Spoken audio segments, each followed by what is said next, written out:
Cheers, friends. Welcome to Owning Her Seat, a podcast highlighting women in culinary, entrepreneurship, and the hospitality industry. Today, I have Megan Huckaby, the Field Marketing Manager at Woodford Reserve.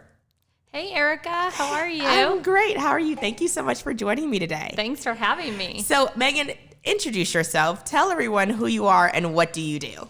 Yeah, so I am the marketing manager for Woodford Reserve and now actually Herradura and El Jimador tequilas. So I basically am the bridge between the brand team and the local team for marketing, and I focus on consumer events, and I'm over 5 states in the Southeast. That's a lot of responsibility. It is, but it's fun. You know, when you like what you do, it's worth it. For sure. Okay, so typically this is a male-dominated industry. Like, women drinking bourbon have not really been a thing within the last 10 years. We are typically wine, seltzers, coolers. So how do you work with a male-dominated industry being a woman? Yeah, so it's really great. Brown-Forman as a company is extremely diverse and helpful, and they empower women. My mentors when I first got into the industry were my coworkers and my bosses who were also female. So I feel like they really paved the way for me. And then, as you know, we have Elizabeth McCall, who's our female master distiller or assistant master distiller, and she's just paving the way throughout the industry times 10. And so we have a whole group dedicated to women in Brown-Forman and how can we push each other up and help each other and mentor each other and continue our careers. Which I love. Speaking of careers, you've had 2 huge moves across country to pursue your career. Tell us about that a little bit more. Yeah, so I grew up in a really small town, like middle of nowhere. I lived a pretty sheltered life. It was fun, but backcountry is the best way to describe it. So when I graduated college and got my master's in public relations, I said, I need a change and I'm not going to be able to find the job I want here. So I moved across the country to California. And where were you living at before? I grew up in Buffalo, New York, and then got my master's in Ohio. So all within 3 hours of each other. And so moved to California with nothing, basically my car and a suitcase. And a dream. And a dream. And so I went and eventually found a greenhouse agency, which got me into Brown-Forman. And so I started marketing there with Southern Comfort and Tawaka back in the day. Oh my goodness, I forgot about the Southern Comfort. Yeah, it was tough. It was tough to push that brand on people. Oh, I'm sure. But it really just kind of opened my mind to what I can do and the whole industry. I didn't even know the industry was a thing then. Overall, you have a great job. So in that position, you pretty much, your job was not to demean it, but like you were like. It was consumer marketing. Yes. For those 2 brands, and it was very hyper focused to San Diego. So it was like event planning and just trying to figure out strategy. But it was tough because those brands are tough brands. But it was fun. It was a great learning experience. And so then from there, I had to get a little bit of sales experience before they let me back into marketing. So then I switched to chain merchandising, which in California, they sell liquor in the grocery stores, which is awesome. Yes. So oh my goodness. So you got your feet wet and you really learned the ropes, because that's not something they teach in college, that this is even a job. Exactly. It was just my background in communications and PR. And, I had pivoted from always wanting to be a broadcast journalist growing up, hence my sports internships and things, and then pivoted to PR and marketing because I realized there was just a lot more opportunity. So how did your career change when you went from starting off as an intern to being a guest show morning host to now we are slinging liquor? Yeah, it's pretty crazy. Internships is the best way to get your foot in the door and to meet people. But at the time I was so singularly focused on broadcast journalism that I was doing stuff with NHL Buffalo Sabres and the Buffalo Bills and the Sports Network and morning show host, and then getting my master's, I just realized, A, they don't pay a lot. No. B, it's really hard to get into. And C, the hours are just really tough to eventually want a family someday. For sure. So that's when I kind of pivoted to PR and marketing and found my way to California and found these roles. Which I love. So before you worked for Brown-Forman and Woodford Reserve, did you enjoy bourbon and dark liquors? Oh my gosh, no. Okay, good. Okay. It was so mortifying when I joined the industry. I was the worst drinker. Literally in grad school, I would go to my sister's house and drink their good really good red wine, and I would put ice and 7-Up in it. No. Like, really good. No. Yeah, she was fuming. So that's not the ice and 7-Up. Oh, I had to have everything sweet. Like I drank Smirnoff and Mike's Hard Lemonade growing up. You're an Amaretto Sour kind of gal. Yes, exactly. Like Sex on the Beach, like any kind of sugary drink. And so when I first tasted this stuff neat, I was like, oh, burn, it hurts. What do I do? But the more and more I got used to it in cocktails and, got my palate used to it, now I love it. Like, I can't imagine the way that going I used back to drink. to a red wine and Amaretto. I had like one sugary drink this weekend and I was like, woof, I can't believe I used to drink this I think it's like, that's what causes the hangovers, if you ask me. It's a cheap, sugary drink. It's like, I've never gotten hungover off of Woodford Reserve. Exactly. You know what I mean? Yeah. And it's just like, it pairs so well with food and stuff. Like I used to think that was just a wine thing, but it's fun with bourbon because I like to eat and I like to drink. So it's a great tie-in. So talk to us about Woodford Reserve, especially to the ladies who are strictly wine and vodka. Yeah. How like me.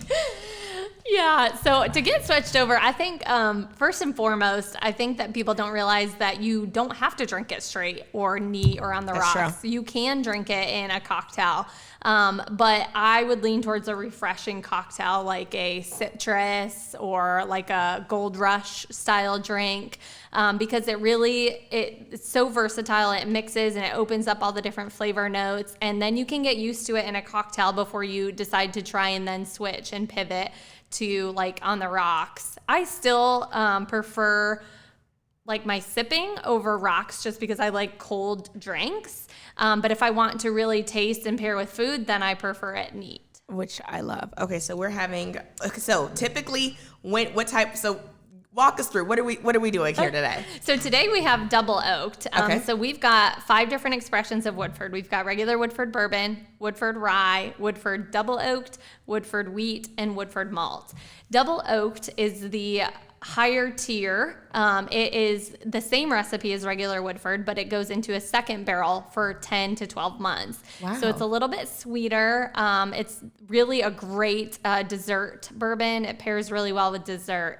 And if you actually taste it next to regular Woodford, you can see the difference in color from that. This is a little bit more richer in the color, right? Yep, exactly. I've gotten my So you can smell like the chocolate and vanilla. Yeah. It's my favorite. Well, cheers. Cheers.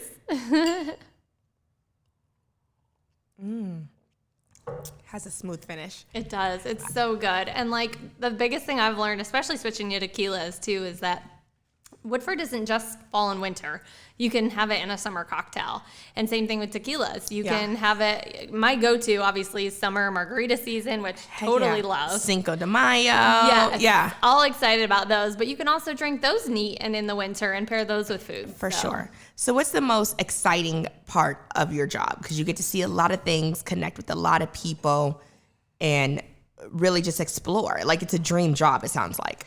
Yeah, I think when I first started out, it was just the idea of getting to travel. Like I ran the West Coast for our premium whiskeys, so getting to travel to the different areas and see how everybody did things differently. Now more and more, I'm just getting really to like meeting new people and see how consumers are interested in what they're doing, and for sure, meeting great people like you. And it just makes it fun because it's more than just drinking and, like back in college days, just getting drunk. Like now it's more about enjoying the spirit and enjoying the people that you're enjoying it with. That's absolutely. I love it. I was not a bourbon drinker before I started hanging out with my Woodford friends. I was typically vodka, gin, red, white wine. And I was just like, that's like for boys. Like, I don't. And now you love it. Now I love it. Dinners. Now when I go to the bar and order like, Woodford Neat or, a Manhattan, they look at me like, are you sure that's like what you want? I'm like, and I prefer Woodford, please. You know what I mean? So I love it. It's interesting how it's changing. Women aren't put in a box as far as what they're drinking. Yeah, exactly. I love it. So what plans do you have upcoming with your position and like fun stuff? Because you guys have so many good things that you guys are a part of with Woodford Reserve. You have the Derby coming up. You have Cinco de Mayo coming up. There's so many amazing things coming up. With everything reopening, we're still getting used to what life looks like. But we're really excited to finally, especially here in Georgia and in the South, things are more open. So for sure. We're excited to do some derby parties and get dressed up and drink some mint juleps and then completely switch gears and do Cinco de Mayo with tequila. We've got some great Mexican accounts and partner accounts here in Atlanta. So I'm just learning those and getting excited about that. How do you do so much? Because you're a wife, you have your career, you're managing a home. How do you wear such multiple hats and still execute your job effortlessly? Yeah, I feel like I'm a good multitasker. So I'm constantly switching from things to other things. But I think what's important is separating the two. So just making sure that shutting off emails sometimes to spend time with my husband or to travel, and just really separate like work versus fun. But then also the good thing is my work is fun. So for sure, it's good to be able to do both. But yeah, I think if you're not careful, you can totally get sucked into overworking and going out all the time. And then you're really not your best self at work anyways. For sure. So what advice would you give a woman who's like in college, like this is super cool, I would love to do this job? What advice or tips would you give her if she wanted to follow in your footsteps? I think the biggest thing is meeting people, getting to know each other, networking. Networking is the biggest thing that I started in college. That and interning, because then you can speak to real life experience. For sure. Instead of just what classes you took and what grades you got. So I think those two are the biggest thing. And then once you do get plugged in, like find a mentor and find other badass women just like you and make sure you spend time with them and surround yourself with the right people. For sure. I love that. So I know you've been to a lot of our dinners. Like, what would you say has been your favorite pairing food with Woodford? Oh my God. So I think one of my favorite dinners you guys had was when we went to Ruth Chris, and Chris came down and like walked us through, and it was just so good. Like, it was just a great vibe. The dinners were awesome. And like lots of times when you're at dinners, like you hope you get a good table. Like, it sounds so high school and childish. You know what I mean? I But totally it's just like, get it. But it's just like, oh my God, I hope I get a cool table, because sometimes you get tables, they're a little bit too pretentious. Sometimes you get tables and they're too silly. Yes. So like, I hope I find my tribe at the table. And I had this stellar table. The guys were awesome. So it was great. But I just loved all the food. Ruth Chris did such a great job, like executing the bourbon with the pairings, and then Chris walking us through, and it was great. So that I think that would be my favorite dinner. I feel like anytime Chris or Elizabeth are in town, it's hard to beat. It's a treat. Yeah. So what has been like one of your favorite events that you've been to? And it doesn't have to be Woodford, but I know you go to events all the time. Oh my God. Okay, let me think. I love the Cure for Childhood Cancer event because it's always a event that's so close to my heart. Like, it's just so hard to see. Like, we're adults, you know what I mean? So if we have like struggles and things like that, like we're expected to get over it. But to like see children with like leukemia and like cancer and things like that, it's just like, it's so sad. And it's just like, you know, not only that, but you're combining chef's passions for food, and then it's at the beautiful St. Regis, and it's just so lovely and it's executed beautifully. I would say that one, or it used to be Taste of the Nation who does it? I mean, No Kid Hungry. I mean, what a great organization. And on top of that, the events are just always wonderful. And they like partner with so many amazing people. So I would say those are my top two. That's good. It's always good when you can have a charity tie-in and know that you're helping people and having a good time at the same time. I mean, who doesn't love that? It's a win-win. I'm doing a good deed and having cocktails and nice appetizers. Exactly. So I know that we both love to travel. Yes. So much. People always ask me where my favorite place is. Yeah, I was about to ask. Yeah. And it's so hard because there's so many and they're all so unique. But I'm going to ask you. Okay. What's your favorite place that you've been? So here we go. I'm going to say pre-COVID. Okay. One of my favorite places to visit, I would say, would be Bali. Because it's just, I haven't done that it's yet. such a great time. And like when you're in Bali, you can visit like Koh Samui and like Singapore and things like that, Chiang Mai. So I love that. Now, post-COVID, just because we can't go to Europe, we can't go to Asia and things like that, my loving husband took me on a surprise trip to Aruba, and I would say that was one of our best trips to date. And it's because I'm the worst person to try and surprise. I'm so nosy. I'm going through the phones. I'm checking. Like, it's impossible to surprise me. But him and my cousin, they like completely like executed it. Like they were like deleting messages, deleting voice notes or whatever. And I didn't find out where we were going until I actually got to the airport. You're kidding? No, that's amazing. He was like, bring a curly wig. Okay, bring some warm weather clothes, and that's all you need to know. That's so like amazing. I was just like, oh my goodness. And he's always good with that type of stuff though. Like for our engagement, we got engaged in Vieques, Puerto Rico. He surprised me there. So I was like shocked. So he's really good. He's like the only person that's ever been able to surprise me. I love that. And Aruba has like the best food scene. I was very surprised. And like the water, like it only rains in Aruba like 3 times a year. Yeah. I was there for a wedding, and unfortunately it rained the day of the wedding. Like that. 3 times a The year. odds of that happening. I know, but we just drank plenty of Woodford and we were good. Cheers to that. Cheers to that. How fun. And Bali's going to have to be on my list now. So where's one of your favorite places to go? Because you travel too. Like, I'm like, are you an influencer? Like, are you? I just am addicted to it. We've done 27 countries in 6 years. That's huge. It's crazy. Some people don't do that in their entire life. I know. I think just, again, like I grew up in such a small town. I wanted to explore, and then I got hooked. But I would say New Zealand was one of my top. Like, there's Wonderful just so wine. much to do. Yeah, great wine. And I'm not an adrenaline junkie, but there was some really crazy fun adrenaline stuff to do there, like biggest whitewater rafting or walk around the tallest building on the rooftop. Like, just some really cool things.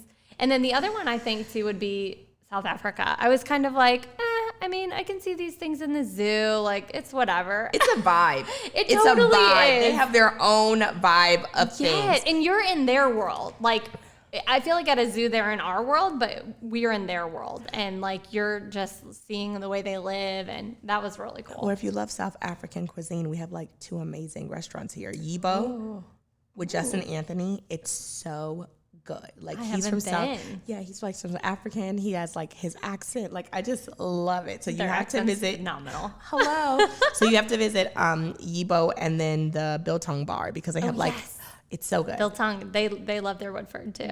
They do love their Woodford. Yeah. I love it.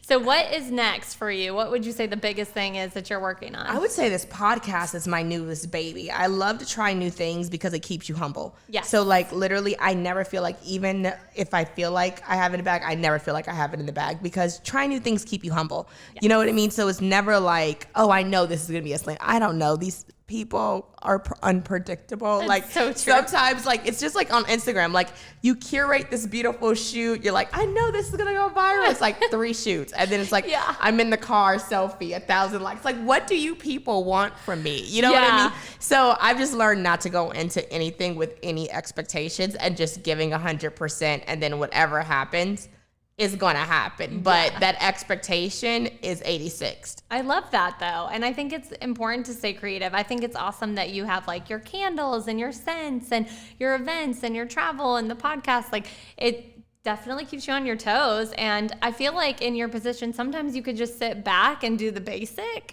but you don't. Like you just go for it 110%. I'm like, basic effort, you get basic results. Yeah. You know what I mean? It's just so like, true. If you want, like, it's like one of those things where it's like your friend's like, I can't lose weight. And then like every other day they're getting drunk. Yeah. They work out 1 day a week.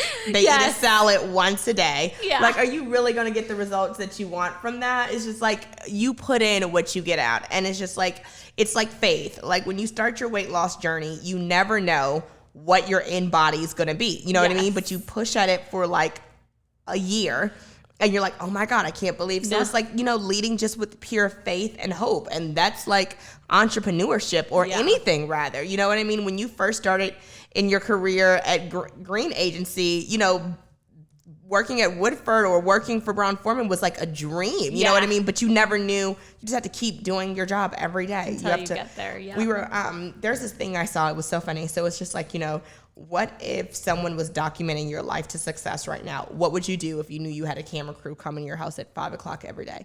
Wow. Would you live your life any different than what you're doing now? And most people would. Yeah. I would be on my game. I would be more prepared. I would work harder. I would study harder. Right. And that's like a good way I thought about like living my life. Like if I knew someone was documenting my journey from now until whatever I deem success, how would I operate different than nobody watching? That is so interesting. I've never heard that. I feel like my number one would be getting out of bed earlier. Oh, for sure. Because you get so much done. Yes. That's what me and my husband argue about all the time. Because he's like a later sleeper, and I'm like, 5 time to o'clock, go. 6 o'clock, let's get this done.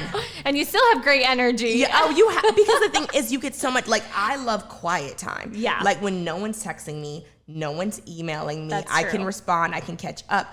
By the time 9:30, 10 comes, the world's open. Yeah, that's true. Or like every now and then I'll wake up to like a lot of emails and I'm like, maybe if I would have gotten up earlier. But it's like, I say this all the time. The only reason why I feel like I'm successful is because of my morning routine. Yes. I am a stickler for my morning routine. I do not turn on my phone until I've done a 1 hour workout. I do not turn on my phone until I've had my breakfast, because like literally I've noticed when I open my phone or whatever, you start wasting time scrolling on the gram. Mm-hmm. Number 2, your mood changes. You'll see an email that came in at 11 o'clock and you're in a crappy mood. Mm-hmm. Or you'll see an email that you should have responded to, and now it's code red. So now your day's thrown off. So I don't deal with my day until I handle what I need to do.